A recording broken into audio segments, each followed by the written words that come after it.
Hey, welcome back to Miss Corliss's place. We're on a roll here. We're talking about the infamous Willie Lynch letter, okay? And we've talked about who created it, when it was created in 1712, how it was used to control and mold blacks into Negroes, Africans into Negroes, and we've talked about the six principles, the six primary principles that this slave owner, Willie Lynch, shared with fellow slave owners back in 1712. Now, let's get into another thing that he promoted in his letter. One is what he calls the process of the breaking process of the African woman. If you remember in the past, I said the woman was the key. The female is the key to who they targeted. So here's what he says. Take the female and run a series of tests on her to see if she will submit to your desires, white slave owner, willingly. Test her in every way, because she is the most important factor for good economics. Most important factor for good economics. You know, we're going to spend the money.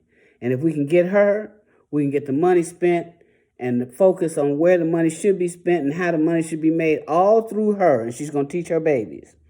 Okay? If she shows any sign, if this African woman shows any sign, Mr. Lynch said, of resistance in submitting completely, then it's time to use the bullwhip on her to extract, as it says, and I quote, the last bit of bitch out of her. Okay? We already have been compared to horses. Now we're compared to dogs. The last bit of bitch. So you see where your place is, right? Okay. Take care not to kill her, for in so doing, you'll spoil the whole economic drive that we've got going. So that was what he was telling the slave owners. One of the ways that he decided to do this was to reverse the relationships that the African female had with her man. As he states, and I quote, in her natural uncivilized state, she would have a strong dependency on the uncivilized nigger male, and she would have a limited protective tendency toward her independent male offspring and would raise female offspring to be dependent like her. Let that sink in. Nature had provided for this type of balance. Let me repeat that. Nature provided for that type of balance, where the woman was dependent on her man and the children were raised with that understanding. Okay? It says that the slave owners reversed that nature by burning and pulling one civilized nigger apart and bullwhipping the other to the point of death, all in front of the woman. By her being left alone, unprotected, with the male image destroyed, the ideal would cause her to move from her psychological dependent state to a frozen independent state. In this frozen psychological state of independence, she will raise her male and female offspring in reversed roles. For fear of the young male's life, she will psychologically train him to be mentally weak and dependent, but physically strong. So you're going to be a horse, okay? That's what we want him to be, the horse. He's the mule in the family. Because she has become psychologically independent, she will train her female offspring to be psychologically independent. What have you got? You got the nigger woman out front and the nigger man behind and scared. This is in the Willie Lynch letter. This is in 1712. Do you see evidence of this now? I sure do. I see lots of it. Before the breaking process, the letter states, we had to be alertly on guard at all times. Now we can sleep soundly because we have created this reversal of roles. And say this is the perfect situation for sound sleep and economics. How about that? someone I talked to today talked about, well, yeah, that's why we gave the women Section 8 and no man could be in there, putting the woman on top.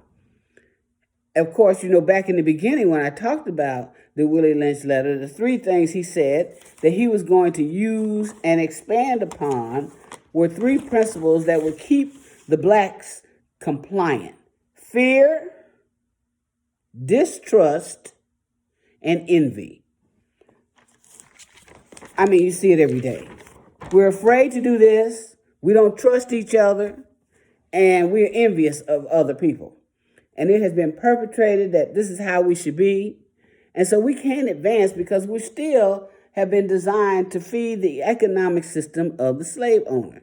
Long as I can keep biting at you because your house is better than mine, or your car is bigger than mine, and your this is better than mine, and I'm envious of you, and I don't trust you because how did you get all that? And we backbite, and we call it rats in the barrel, but it's more than that. It's not rats in the barrel. We're not clawing in a barrel trying to get out. That's not what's happening. What's happening is that over generations, we have been conditioned to be jealous of that division of labor I spoke about before, where the white man has infiltrated and raised some black people up to be on a pedestal, and the rest of us down here struggling are looking up to that one, and we're jealous. We don't trust them. How did they get that way? We don't trust them. We're envious and jealous.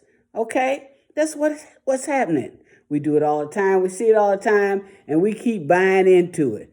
We are just hating. Young people say you hate on it. Hating, envy, same thing. Backbiting, envy. We distrust everyone. We have, in my town, we have a black man running for mayor, re-election. Well, they're throwing everything at the book because he has stepped out of his circle that he should be in and trying to be independent and trying to stand up and be a man. So they have to cut him down. And how do they cut us down? They throw a white woman in the wrench. Oh, well, he harassed me. As if they're just so utterly desirable that he just gotta harass her. Because we have put the black woman up here and they resent and distrust the black woman. I'm talking about the black man now. He resents and distrusts the black woman by design. And in some cases, now today I heard something interesting. And in some cases, he wants to get back at the white man by fooling with the white woman. I think we sisters need to understand that. In some cases, dealing with the white woman means several things, but that's another story for another day. Right now, we're breaking down the African woman. Then you have the Negro marriage unit. That's another topic. You breed two nigger males with two nigger females, then we take the nigger males away from them and keep them moving and working. Say the one nigger female bears a nigger female and the other bears a nigger male. Both nigger females being without influence of the nigger male image, frozen with an independent psychology, will raise their offspring into reverse positions. The one with the female offspring will teach her to be like herself, independent and negotiable. We negotiate with her, through her, by her, and negotiate her at will. That's what the slave owner is going to do. Now, the one with the nigger male offspring, she being frozen with a subconscious fear for his life, will raise him to be mentally dependent and weak, but physically strong. In other words, body over mind. Lots of that.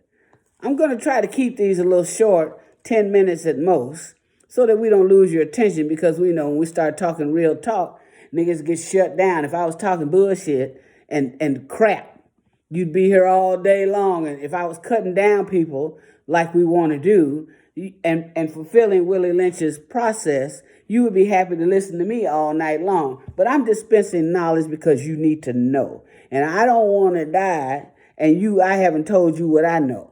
So all of us of my era and more, we learn something, we should share it and not be envious, distrustful of each other. and be afraid. What are we afraid of? Especially those of us in the church. Please help me understand why you're so afraid if you belong to God. And that's all I have to say tonight. But I welcome you to like, share, and subscribe. I appreciate all of those that have done so thus far. I really do, because I felt this was something that needed to be said. The stuff I'm talking about, I talk about in small circles, but I want to get it out. I want you to understand where you come from. I want you to understand why you act the way you do. I'm not blaming anybody. I'm not putting anybody at fault. I'm letting you know it was by design. And it's up to you now to break the chain and go on your greatness that's inherent to you as an ancestor of the African people. Thank you very much. Welcome to Corliss's Place. Come back later. We'll talk some more. All right? All right. Have a good one.